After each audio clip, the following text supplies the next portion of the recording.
트럼프는 금융자산 중에서 채권이 한 60%, 주식이 한 10%. 근데 비중이 낮았기 때문에 주식 떨어진 거는 참을 수가 있었다는 거죠. 그런데 채권에서 60%를 가지고 있는데 채권에서 엄청난 손실을 보니까 결국 관세를 유예했다. 글로벌 금융시장이 불안할 때 안전자산이 미 국채고 미 달러인데요. 두 개가 다 흔들리고 있다는 겁니다. 우리가 안보를 지켜줄 테니까 무이자로 100년 국채를 사라. 그거는 쉽지 않은 문제라고 생각하는데요. 미국의 부자들이 미국에서 자산을 빼가지고 스위스로 자산을 이동하기 시작했다.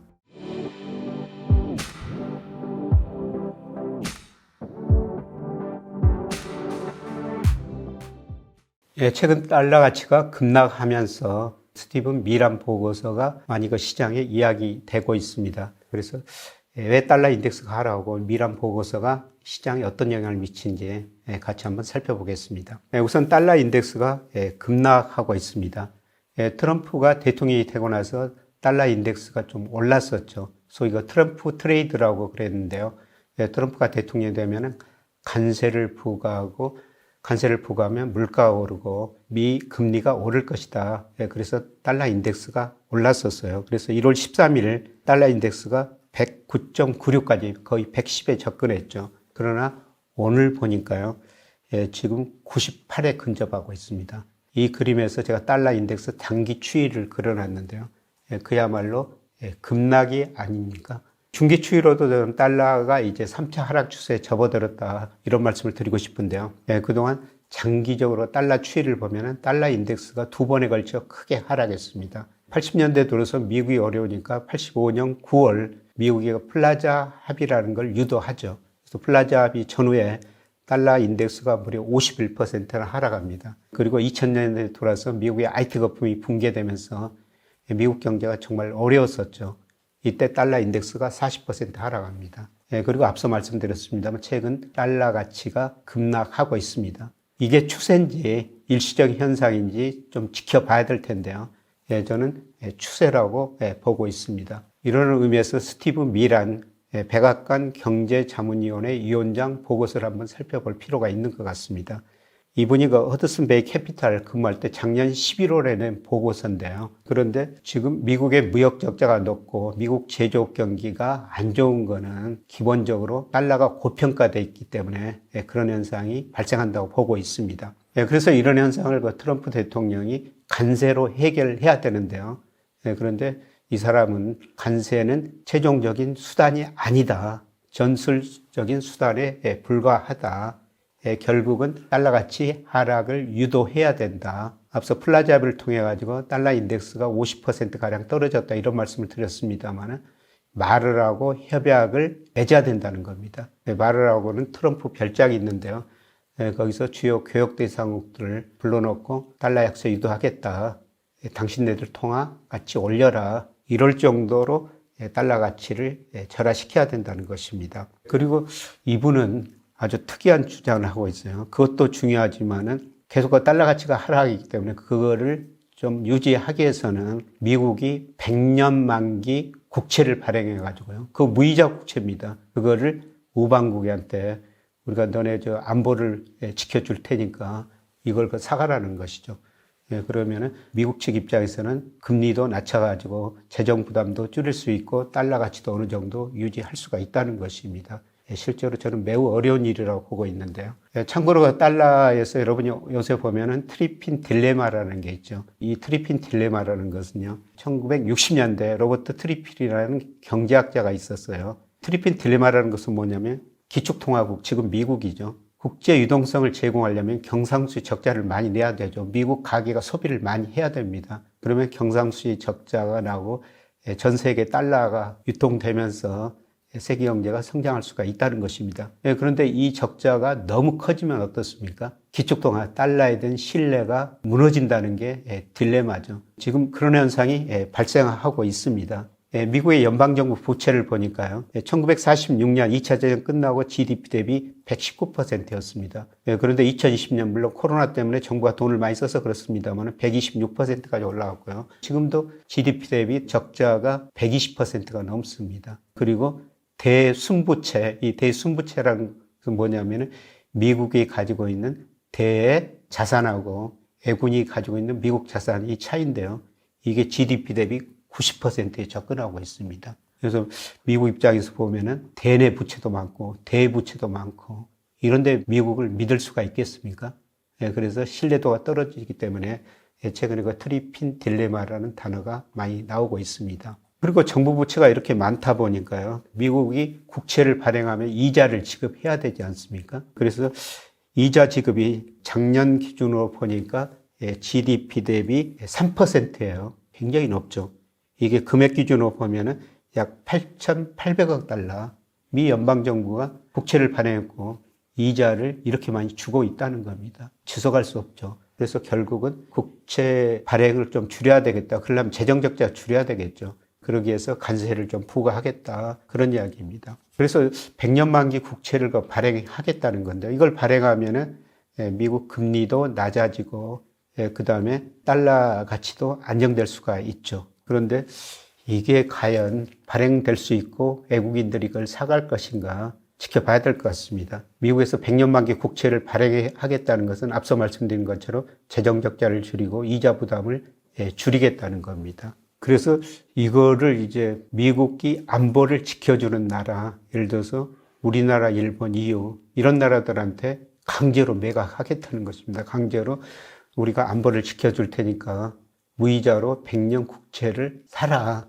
이런 요구를 하겠다는 것입니다. 그런데 과연 우리나라, 일본 이런 나라들이 이 국채를 살 수 있을 것인가? 그거는 쉽지 않은 문제라고 생각하는데요. 최근에 외국인들이 미국 국채를 줄이고 있습니다. 이거는 중기 추이인데요. 예를 들어서 2024년에 미국의 연방정부 부채가 36조 2천억 달러 정도 되는데요. 이 부채를 메꾸기 위해서는 국채를 발행해야 되지 않습니까? 이 중에 민간 투자자, 주로 미국 금융회사들이 67.8% 가지고 있고요. 외국인들이 23.5% 가지고 있습니다. 그런데 외국인들이 2014년 2분기에 비중이 34.1%였는데요. 작년 말에 23.5%로 계속 줄이고 있죠. 여기다가 연준마저 물가를 잡기 위해서 양적 축소를 하고 있죠. 그래서 외국인도 상대적으로 줄이고 있고 연준도 줄이고 있는데요. 이게 미국 민간, 주로 금융회사들이 사주고 있습니다. 그런데 외국인들이 무이자 100년 국채를 살지 저는 좀 더 지켜봐야 될 것 같고요. 우선 중국은 미 국채를 계속 팔고 있습니다. 2013년 말에 1조 2,700억 달러 가지고 있었는데 올 2월 보니까 7,843억 달러로 줄었습니다. 물론 작년 말에 비해서는 약간 증가했는데요. 전반적으로 중국이 줄이는 추세를 계속 보이고 있고요. 그 다음에 일본도 미 국채 보유량을 더 이상 늘리지 않고 있습니다. 일본의 국채 보유량이 2021년 말에 1조 3,800억 달러였는데요. 올 2월 보니까 1조 1,259억 달러로 고점보다 낮습니다. 일본 보험회사들이 미국 국채를 그동안 많이 샀는데요. 그런데 미국 국채 살 때 한해지를 했어야 되는데 한해지 비용을 고려하니까 일본 금리가 미국 금리보다 훨씬 낮은데도 불구하고 수익률 차이에 별로가 차이가 없다는 겁니다. 그래서 일본도 줄이고 있습니다. 참고로 우리나라는 2월 말 현재 미 국채를 1,246억 달러 가지고 있습니다. 외국인이 가지고 있는 비중 중 1.4%로 높지는 않습니다만은 우리도 더 이상 늘리고 있지 않죠. 그런데 이런 상태에서 미국이 강제로 100년 국채를 발행해가지고 우리한테 일본한테 사라고 했을 때 과연 우리 정부, 일본 정부가 살 수 있을 것인가? 이거는 굉장히 저는 어려운 문제가 아닌가 생각됩니다. 그래서 저는 달러 가치가 계속 하락할 수밖에 없다고 생각하는데요. 달러 가치가 얼마나 하락할지는 저도 잘 모르겠습니다. 아까 110 근처에서 지금 98까지 떨어졌다고 말씀을 드렸는데요. 그런데 국제결제은행 자료 보니까 지난 3월 말 현재 달러 인덱스가 한 15% 정도 가대평가됐어요. 이미 10%는 이제 떨어졌고요. 적정 수준 5% 남아 있습니다만은 그러나 달러 인덱스가 하락할 때는 저평가 국면으로 간다는 거죠. 예를 들어서 2011년 무렵에는요. 달러 인덱스가 적정 수준보다 거의 20% 이상 떨어졌습니다. 그러니까 모든 경제 변수라는 것은 올라갈 때는 적정 수준을 가대평가하고 떨어질 때는 가소평가하죠. 그래서 지금 이미 10% 떨어졌고 한 5% 떨어지면 적정 수준에 가리라고 보고 있습니다만은 떨어질 때는 또 적정 수준 이하로 간다는 것입니다. 그래서 앞으로 달러 가치가 저는 앞으로도 많이 하락할 수 있다. 이렇게 지금 볼 수가 있습니다. 문제는 우리 원화 환율인데요. 우리 원화 환율이 최근에 1486원까지 갔었죠. 그러다가 지금 1415원, 20원 안팎에서 움직이고 있습니다만은 우리 원달러 환율을 결정하는 요소 중에서도 가장 중요한 게 미달러 지수예요. 그럴 수밖에 없죠. 왜냐하면은 우리 원달러 환율은 미달러로 결정되기 때문입니다. 실제로 저희가 우리 환율을 결정하는 미달러 지수, 엔달러, 위안달러, 한미금리가 경상수지 이런 거 가지고 도대체 우리 환율을 뭐가 많이 변동을 설명해 주느냐 이걸 분석해 봤을 때요. 1개월 후에 달러 인덱스가 50%, 6개월에는 60%, 12개월에도 60%를 달러 인덱스가 설명합니다. 이건 무슨 의미냐면은 달러 인덱스가 하락하면은 우리 원화 가치는 오를 수가 있다는 것이죠. 그리고 제가 평가해 보면 3월 말 현재 원화 가치가 한 19% 정도 저평가됐습니다. 적정 환율을 구해 보면은 1235원이라는 것이죠. 물론 단기적으로 여기에 가지는 않을 겁니다. 시간이 좀 많이 걸릴 건데요. 그래서 어떻든 앞으로 달러 인덱스가 급락하고 있습니다만은 더 떨어질 가능성이 높고 원화 가치가 상승할 거라는 거죠. 이제 어느 정도까지 상승할지 그거는 좀 지켜봐야 되겠습니다만은 지나치게 원화 가치가 저평가됐다는 겁니다.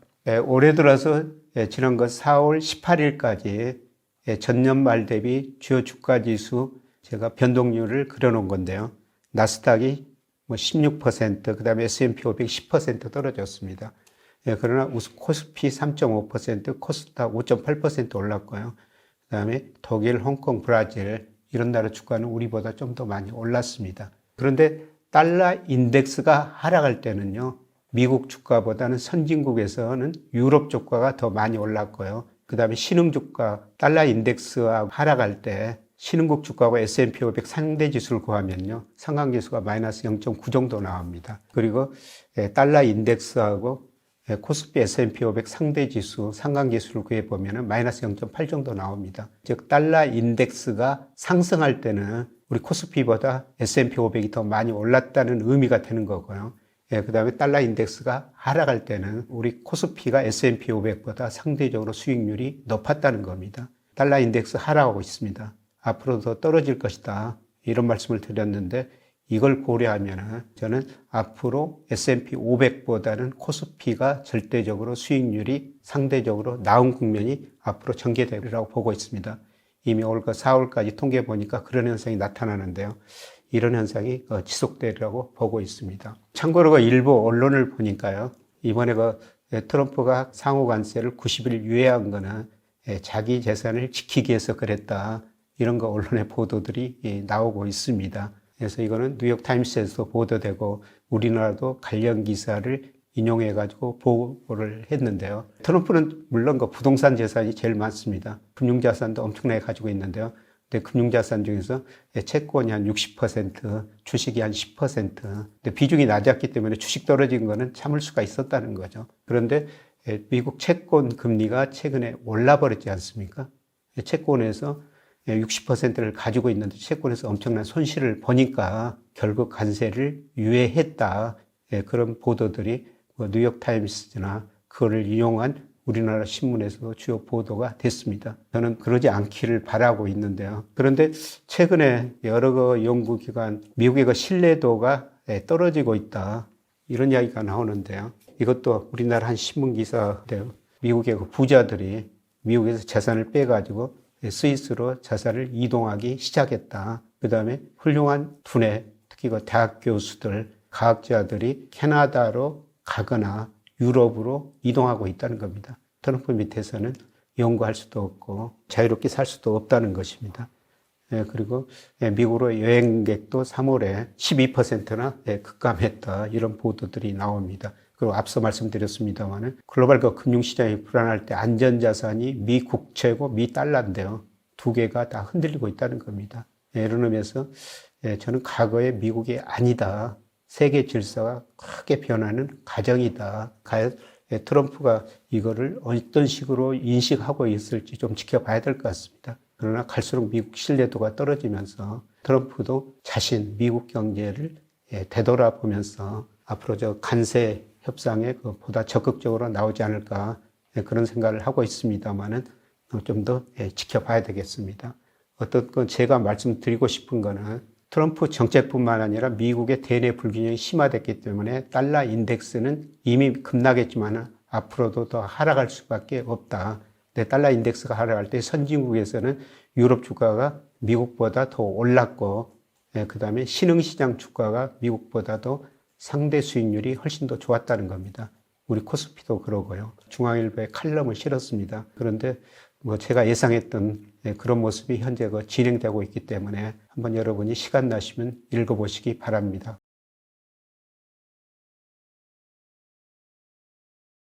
미국의 100년 국채가 발행된다면요.